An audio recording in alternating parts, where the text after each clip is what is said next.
El asambleísta Abdalá Bucaram del Partido Roldosista acaba de plantear una acción para tratar de detener la subida de las tarifas de electricidad planteada por el gobierno del presidente Rafael Correa. Conversamos hoy en la República.es. Abdalá Bucaram, ¿cómo está, asambleísta? Buenos días. ¿Cómo estás, Jorge? Gusto de volverlo a ver y de poder volver a charlar de un poco de política y de lo que está sucediendo en el país, principalmente en materia económica, que es realmente preocupante, ¿no? ¿Qué es lo que le preocupa?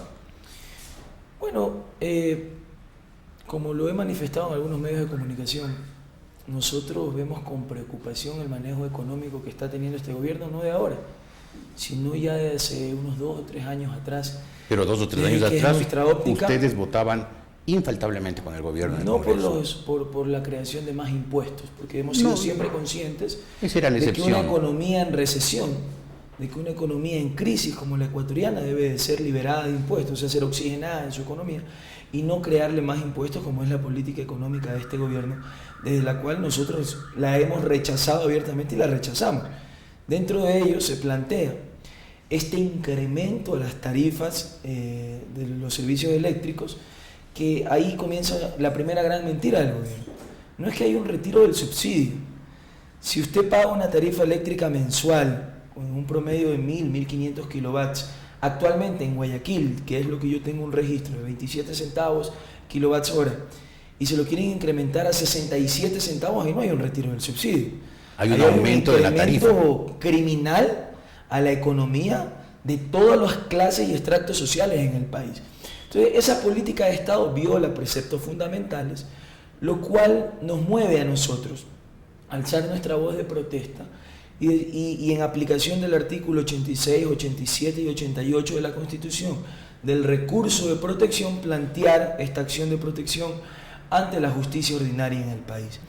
Y la demanda planteaba acciones precautelares inmediatas, o sea, como medidas cautelares, se le pedía a la jueza que una vez notificada la audiencia suspenda inmediatamente la resolución del CONALEC. Ahora, este aumento de las tarifas es parte de un paquete para tratar de racionalizar el uso de la energía eléctrica, por eso le dicen impuesto verde. ¿No tiene sentido eso? ¿No le parece lógico aumentar las tarifas para que la gente consuma menos, consuma lo necesario, pero no desperdicie?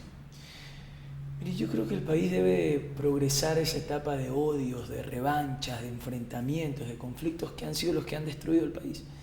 El gobierno tiene que entender que es de todos los ecuatorianos y están pensando que creando estos impuestos escondidos, estos paquetazos escondidos, porque no hay otro término, que el impuesto verde, cuando es un gran negociado, no hay nada de verde en esos impuestos. Impuesto verde fuera que le claven el impuesto a los carros que más contaminen, por ejemplo, pero no a los de mayor cilindraje. Ahí hay un resentimiento social, o sea, estamos siendo gobernados por cierta gente que vive de complejos y eso es nefasto para cualquier democracia. ¿De quién está hablando? ¿Usted está hablando del presidente Rafael Correa? No, la política tributaria en el país, o sea, esa política fiscalista, ese modelo imperialista de entregar los recursos naturales durante las próximas décadas para gastarse en este momento en gasto corriente y en la manutención de esta nueva partidocracia llamada Alianza País, que es un reciclaje de todos los desertores y traidores de todos los partidos que se han escondido en las faldas de Correa para estar saqueando el Estado, porque hoy la corrupción campea en nuestro país. Y esos llamados es lo que nosotros le hemos hecho al presidente Correa, que como usted bien dice, lo hemos ayudado desde un principio a implementar un sistema de cambio en el país, porque no podíamos seguir siendo gobernados por las camionetas golpistas. Pero ustedes no votaron con el gobierno solamente los primeros meses, cuando todavía había gente que en realidad esto iba a ser un cambio positivo. Ustedes han seguido votando. Es que nosotros teníamos constantemente que con el gobierno y garantizar un proyecto de gobernabilidad en el país. No podía seguir siendo el Poder Legislativo el mecanismo de destitución antidemocrática a los presidentes de la República, y en eso creemos que eso es impensable.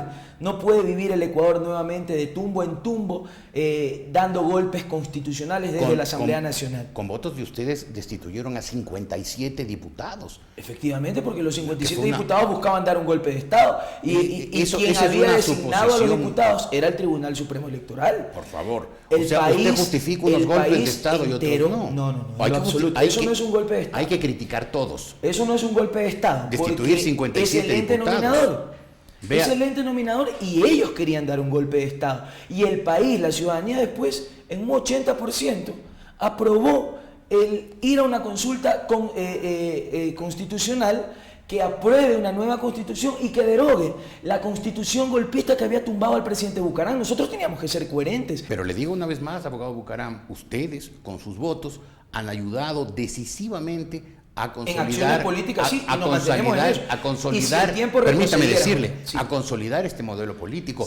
Y no me cabe duda que cuando ahora que están las fuerzas entre la oposición y el gobierno nivelados y ustedes estarán ubicados en el fiel de la balanza, ustedes seguirán dando discursos contra el gobierno y votando por el gobierno. Esa también es una posición suya para crear cierto mecanismo de presión, a orientar la balanza. Le estoy contando a la gente lo que ustedes han hecho. Nosotros vamos a actuar coherentemente como lo hemos hecho desde un principio. Si el tiempo retrocediera, Jorge, y yo tuviera que volver a votar porque se muera la partidocracia, lo volvería a hacer. Yo vengo de una cuna política y en mi sangre no hay temor más que temor divino, el temor a Dios. Es el único que me puede infundar. Yo al presidente Correa y a su gobierno le diré todas las verdades. A los ladrones de este gobierno se los diré y se los cantaré siempre que se los tenga que decir. Y en algún momento le dije a algún funcionario del país, dime, cuando hablaban de la corrupción del PRE, yo le digo, háblame de este PRE. Dame 10 nombres de casos de corrupción de este PRE y yo te doy 100 de país. ¿Y los ha dado usted? Y no me puede dar uno. Pero usted ha dado los 100 nombres de la corrupción del país. ¿Quién enjuició políticamente a Marún? ¿Quién enjuició políticamente a David Ortiz? ¿Quién archivó esos juicios? La corchocracia, que la quieren mantener intacta, garantizando la reelección de un hombre nefasto para el manejo del poder legislativo y corrupto para el manejo del poder legislativo, como es el Corcho Cordero. ¿Ustedes no votarán por Cordero para la reelección? Yo no voy a votar por Cordero, pero es que yo tengo que ser coherente. ¿Por qué la Asamblea está por los niveles de credibilidad que está? ¿Por qué la Asamblea se ve envuelta en la corrupción y en cero fiscalización? De 15 juicios políticos presentados, 13 archivados. ¿Por qué? Porque el Corcho Cordero presta su oficina para que se reúnan los ministros con los miembros de la Comisión de Fiscalización de Alianza País a transar las partidas presupuestarias. ¿A usted le consta eso? Yo tengo videos. ¿Tiene videos? Tengo videos de como un día antes de la votación a la reunión del juicio del ministro de Salud, y no con cámaras infiltradas, con las cámaras de la Asamblea, que de acuerdo a la ley de transparencia y de la información pública, eso es información pública y se los puedo hacer llegar. Usted me da su mail y mañana le hago llegar los videos donde el presidente, el vicepresidente, el segundo vicepresidente de la Asamblea, el señor César Rodríguez, el señor Casinelli, reunidos a puerta cerrada con los miembros de la Comisión de Fiscalización, con el ministro de Salud a las 10 de la noche en la Asamblea, reunión de trabajo. Y el señor César Rodríguez un día antes del juicio encerrado hasta las 10 de la noche en el Ministerio de Salud, en la oficina del ministro.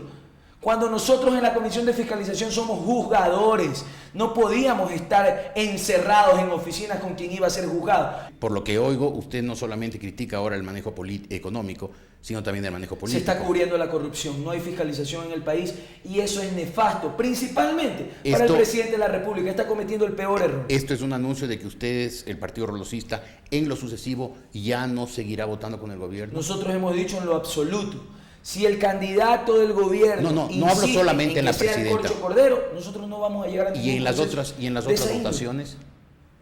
¿Pero en qué tipo de votaciones? A ver, si mañana viene un proyecto, por ejemplo, la ley de comunicación, que trae inversión privada al país, nosotros vamos a votar en la ley de comunicación, hemos dicho. Si ellos crean un ente regulador que busque estatizar la comunicación, garantizando una mayoría para el gobierno, le vamos a decir que no. Miren lo que pasa con los medios incautados. ¿Cuántas entrevistas me hacen a mí en los medios incautados? Ninguna, porque no les gusta escuchar la verdad. Claro. Entonces, con ese mismo criterio, con el que manejan los medios incautados, con el que llaman a los entrevistadores a decirle ¿cómo sacas a Dalo Bucaram hablando de la corrupción del Ministerio de Salud?